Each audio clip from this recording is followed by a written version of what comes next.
Question 3. In the figure shown below, PQ equals to 8 meters, PR equals to 10 meters, RS equals to 9 meters, and PS equals to 17 meters. So find question A, the perimeter of the triangle PRS. So we know that perimeter is the sum of the length of all the sides. So for the perimeter of triangle PRS, we will have PR plus RS plus PS. And this gives us 10 meters plus 9 meters plus 17 meters, which is equals to 36 meters. So that is your answer for A. Now for part B, find the area of the triangle PRS.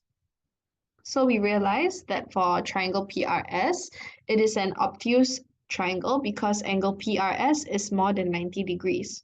So if we use RS as the base, we realize that our height is actually PQ because PQ is the perpendicular line drawn from the vertex opposite to RS, which is P, to a point along the elongated line of RS. So the height does not have to be within the triangle. It can be along an extended line. So we extend line RS onto Q, and we realize that PQ is the height. So area of triangle PRS would be half times base times height,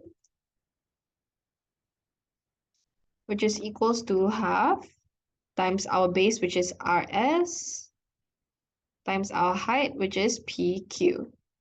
And this gives us half times 9 meters times 8 meters, which is equals to 36 meters squared. So that is your final answer.